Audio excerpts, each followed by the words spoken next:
Sunday Night Late Show. My next guest is no stranger to the Ed Sullivan Theater. Thanks again to President Barack Obama. Go on sale for the Obama Presidential Center tomorrow morning, and it opens on June 19th. For years, Stephen Colbert made millions laugh with his sharp humor, unforgettable interviews, and emotional late-night monologues. But now, fans are facing something they never expected: the possibility of saying goodbye. Rumors, emotional moments on air, and growing discussions about his future have left many viewers heartbroken and wondering what comes next for one of television's most beloved hosts. Behind the laughter was a man who carried personal struggles, deep faith, and a unique connection with audiences. And now, Stephen Colbert's latest chapter is leaving fans emotional in ways few could have imagined. Join us in this video as we reveal the details. The night Stephen Colbert learned it was over. Stephen Colbert was away on vacation when the decision was made. No warning, no phone call, nothing. While he was finally getting a break from the pressure of live television, executives at CBS were already deciding the future of The Late Show. What makes it even harder to hear is that his manager had known for weeks, but chose not to tell him until everything was official. Colbert didn't learn the truth until the evening of July 16, 2025.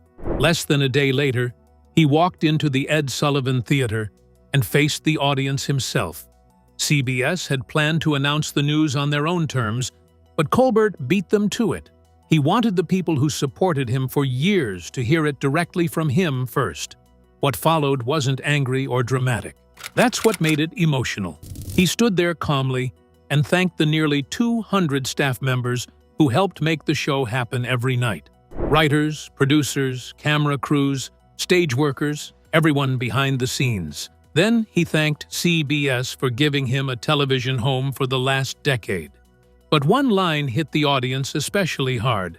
Colbert explained that he wasn't simply leaving the chair and handing the show to someone else. The entire show was ending. The Late Show itself was disappearing. That changed everything. This wasn't just another late-night host retiring. This was the end of a television institution that had existed since 1993. First, there was David Letterman, whose legendary run shaped modern late-night television for more than 2 decades. Then came Colbert, who carried the show through another 11 unforgettable years. Now, suddenly, it was all coming to an end. No replacement, no new beginning, just over. The audience immediately began booing after hearing the news. Colbert looked out at them quietly, nodded, and admitted he felt the same way. It was a small moment, but it revealed everything people loved about him. Even in disappointment, he stayed honest, calm, and deeply human. And in that theater, for just a few seconds, it felt like everyone realized they weren't only losing a TV host, they were saying goodbye to an era. From that shocking night, how did the final week unfold? Keep watching to find out. One final week before the curtain closed. The final week of The Late Show with Stephen Colbert was announced for May 15, 2026. And from the beginning, it was clear this would not be a normal goodbye. Every episode felt carefully chosen, almost like Colbert was building one last message before the lights finally went out inside the Ed Sullivan Theater. The week started Monday, May 18th, with an episode titled The Worst of the Late Show with Stephen Colbert. The show itself made a point of saying it was not a clip show, which immediately caught people's attention. That description sounded intentional, almost like Colbert was refusing to do a simple nostalgia parade. Instead of replaying old moments for easy laughs, it felt like he wanted to say something deeper about failure, awkwardness, mistakes, and the strange humanity that had always made his version of late-night television different from everyone else. Then came Tuesday night, and suddenly, the emotional weight of the farewell became impossible to ignore. Jon Stewart appeared alongside Steven Spielberg, while David Byrne joined Colbert for a live performance. Bruce Springsteen was also part of the week's guest lineup. turning the final episodes into something bigger than television. It felt like friends and legends were gathering for one final salute. Stewart's appearance especially mattered. Long before Colbert became one of the biggest names in television, Stewart was the one who gave him a real platform on The Daily Show. In many ways, he helped shape the version of Colbert audiences would eventually come to love. After CBS announced the cancellation, Stewart publicly criticized both CBS and Paramount, suggesting the real reason behind the decision had less to do with money and more to do with fear inside major corporations, fear of upsetting the wrong people or saying the wrong thing at the wrong time. By Wednesday, May 20th, the focus shifted completely onto Colbert himself. For years, he had put celebrities through the famous Colbert questionnaire, asking them strange, funny, and oddly personal questions. But this time, Colbert would finally answer the questionnaire himself, surrounded by surprise guests. Bruce Springsteen performed that night too, adding even more emotion to a week that already felt heavy with reflection. And then came Thursday, May 21st, the final episode.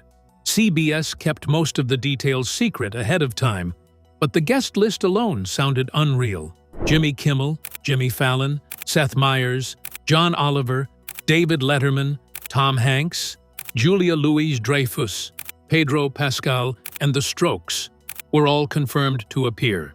It read less like a television booking sheet and more like a Hall of Fame ceremony for a show that many people believed should never have ended in the first place. But even while saying goodbye, Colbert already had another dream quietly waiting for him. Months earlier, in March, he revealed through Warner Brothers that he and his son Peter were writing a new Lord of the Rings film together. What surprised many fans was learning that the project had actually been pitched directly to director Peter Jackson nearly 2 years before the cancellation announcement. Jackson reportedly loved the idea. For Colbert, this wasn't just another Hollywood project. He has been a genuine Tolkien superfan for decades, the kind of fan who once recited Aragorn's entire biography from memory on live television. Viggo Mortensen was reportedly so stunned by it that he later sent Colbert a platter filled with Lord of the Rings characters carved from chocolate. Still, Colbert had quietly accepted that running a nightly talk show made pursuing that dream nearly impossible. Back in March, with the dry humor he often uses to hide real feelings, he admitted he always knew he couldn't fully do both at once. Then he added one line that suddenly felt heartbreaking after the cancellation became public. His summer schedule had unexpectedly opened up, and when you look back at everything he accomplished, the ending feels even harder to accept. 11 Emmy Awards, 2 Grammys, 3 Peabody Awards, more than 1,800 episodes across 11 years. The longest consecutive ratings-winning streak in late show history. The show even won its first Emmy for Outstanding Variety Talk Series in 2025, during the final season of its existence. Behind all those achievements was a man shaped by pain long before television fame ever arrived. Colbert lost his father and 2 brothers in a plane crash when he was only 10 years old. He struggled deeply with faith and purpose in his younger years. In his 30s, he battled panic attacks while privately wondering if he had wasted his life chasing comedy and television. Instead, he became the face of the most-watched late-night show in America for nearly a decade. Colbert admitted this goodbye was not happening on his own timeline, but strangely, not having to decide the ending himself seemed to give him something unexpected. More honesty, more emotion, more reasons to step on stage every night and truly mean every word. Before the final goodbye, what shaped Colbert's journey? Let's find out. The pain and purpose that shaped Stephen Colbert. Long before Stephen Colbert became one of the most recognizable faces on television, before the suits, the sharp monologues, and the packed crowds inside the Ed Sullivan Theater, he was just the youngest child in a huge Catholic family trying to figure out where he belonged in the world. Stephen Tyrone Colbert was born in Washington, D.C., the youngest of 11 children. His family was loud, intelligent, deeply religious, and constantly full of conversation. For a few years, they lived in Bethesda, Maryland, before eventually settling in James Island, a suburb near Charleston, South Carolina. That southern upbringing would stay with him forever, even though he quickly learned the world often mocked people who sounded like they came from the South. As a kid, Colbert noticed that television usually portrayed Southerners as slow, foolish, or uneducated. He hated that stereotype. So he began teaching himself how to speak like national news anchors. He listened carefully to broadcasters, especially legendary newsman John Chancellor, copying their voices until he could flatten out his Southern accent whenever he wanted. Even then, there was already something very performer about him. He understood early that the way you spoke could completely change how people judged you. But the defining moment of Colbert's childhood came on September 11, 1974. Stephen was only 10 years old when his father and two of his brothers, Paul and Peter, died in the crash of Eastern Airlines Flight 212 while trying to land in Charlotte, North Carolina. The loss shattered the family instantly. One day, the house was full. The next, entire pieces of it were gone forever. Colbert has spoken openly over the years about how deeply that tragedy changed him. After the crash, his mother moved the family into downtown Charleston and ran a bed and breakfast to support them. But emotionally, Colbert withdrew from the world around him. He later admitted that after losing his father and brothers, nothing seemed important anymore.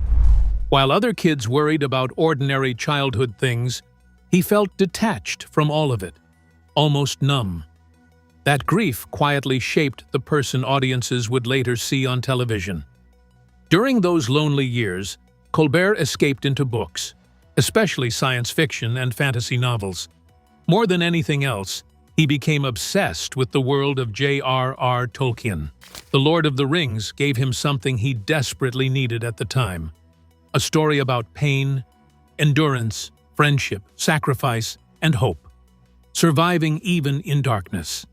His love for Tolkien never faded. Decades later, he would still speak about Middle-earth with the excitement of a teenager discovering it for the first time. He also became heavily involved in fantasy role-playing games like Dungeons and Dragons. To most people, it probably looked like harmless nerd culture. But for Colbert, those games became something bigger. They allowed him to imagine different worlds, different identities, and different possibilities at a time when real life felt unbearably heavy.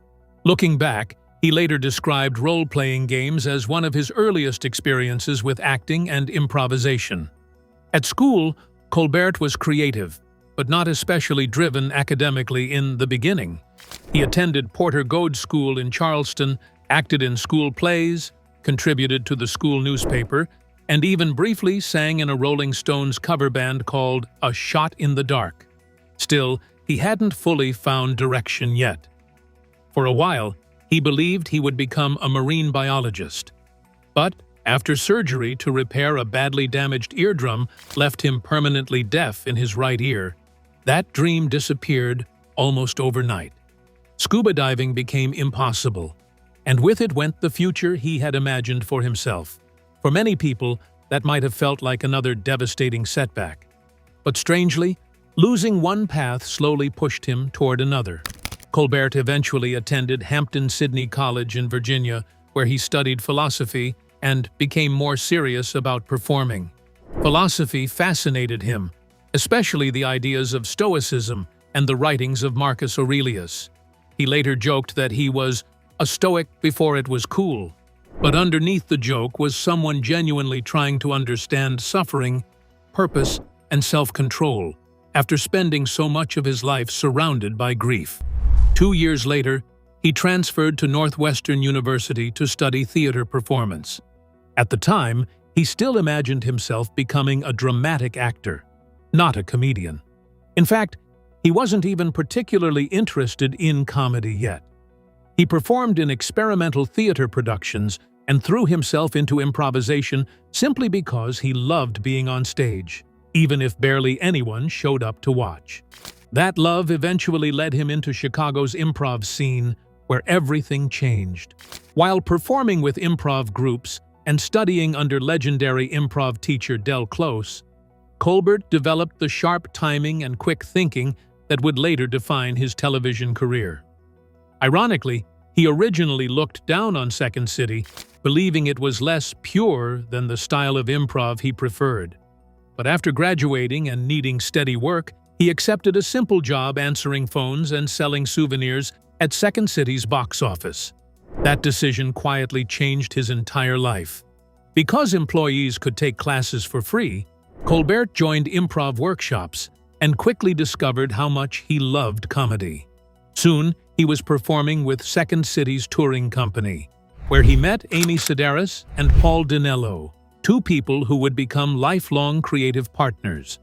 At first, they didn't even like each other much. Dinello thought Colbert seemed cold and pretentious. Colbert jokingly described Dinello as an illiterate thug. But over time, the three became inseparable, bonded by a shared sense of humor that was weird, smart, awkward, and completely different from traditional television comedy. Those years slowly opened doors for Colbert. He auditioned unsuccessfully for Saturday Night Live. He nearly worked for Late Night with David Letterman. He crossed paths with people like Conan O'Brien and Robert Smigel before eventually moving to New York to work on the sketch comedy series Exit 57 alongside Sedaris and Dinello. The show only lasted a short time, but it earned strong reviews and award nominations, proving that Colbert's voice was different enough to stand out. And maybe that's the remarkable part of Stephen Colbert's story. The man who would eventually become one of America's biggest late-night hosts almost never got there at all. His childhood was shaped by unimaginable loss. His early career was filled with rejection, uncertainty, and failed opportunities. He spent years wondering whether any of it would work. But somehow, all those difficult years built the version of Stephen Colbert audiences later connected with most: funny, thoughtful, wounded, intelligent, deeply human, and always searching for meaning, even inside heartbreak. Before fame arrived, how close was he to disappearing? Stay tuned to find out. The comedy world almost lost Stephen Colbert. By the time Exit 57 ended, Stephen Colbert was still far from becoming a television star. In fact, his career looked unstable, uncertain, and dangerously close to falling apart. The show had earned critical praise, but praise does not always pay rent, and Colbert suddenly found himself scrambling for work in an entertainment industry that can forget people very quickly. Almost immediately after Exit 57 was canceled, Colbert joined The Dana Carvey Show as both a writer and performer. Looking back now, the cast sounds unbelievable. Steve Carell was there. Charlie Kaufman was there. Louis C.K., Dino Stamatopoulos, Robert Smigel, and several future comedy giants were all packed into one chaotic production. But despite the talent involved, the show exploded almost as quickly as it arrived. Its comedy was wild, aggressive, strange, and sometimes intentionally uncomfortable. One critic later described it as kamikaze satire, which honestly fit perfectly. The humor pushed boundaries so hard that sponsors reportedly pulled out after the very first episode aired. After only 7 episodes, the network canceled the show entirely. For Colbert, it was another painful lesson in how unstable comedy careers could be. Not long afterward, he briefly worked as a freelance writer for Saturday Night Live. It was especially frustrating because he had already auditioned for the show twice and failed both times. Many future stars would have taken those rejections personally, but Colbert kept moving forward, even when the opportunities were small.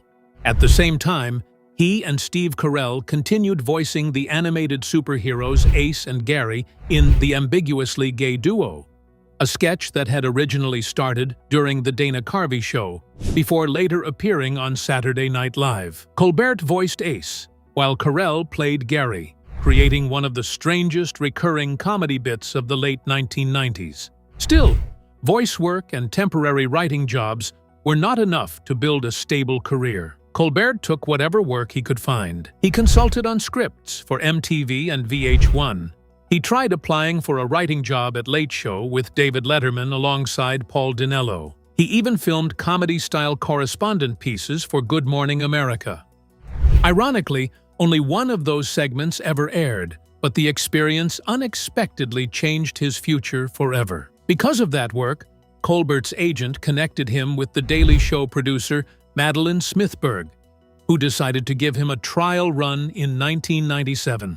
At almost the exact same time, Colbert reunited with Amy Sedaris and Paul Dinello to create another bizarre comedy project, Strangers with Candy. The series was designed as a parody of old after-school specials.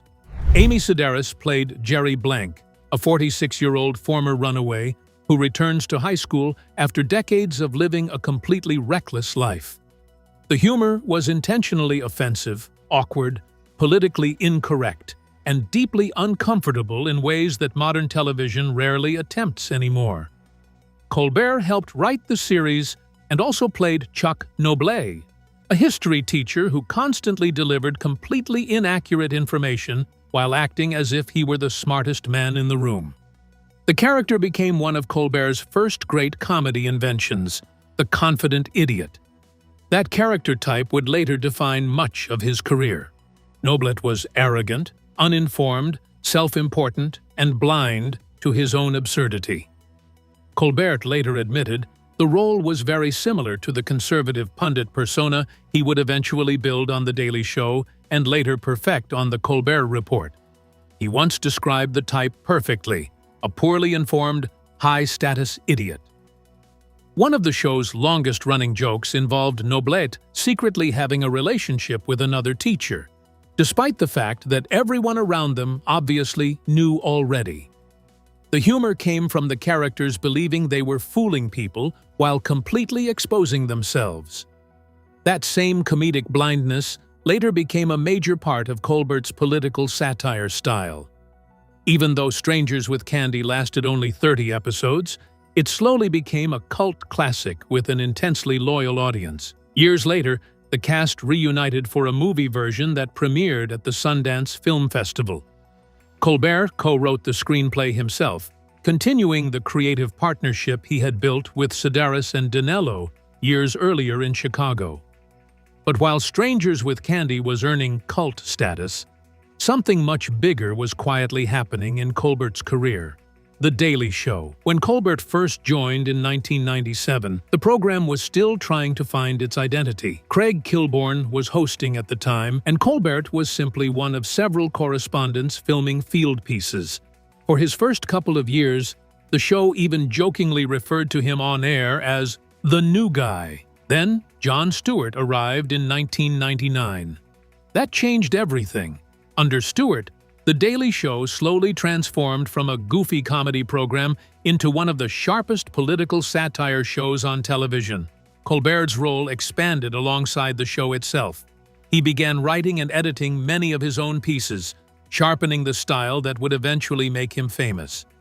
Unlike Stewart, who mostly appeared as himself, Colbert created a fully developed character.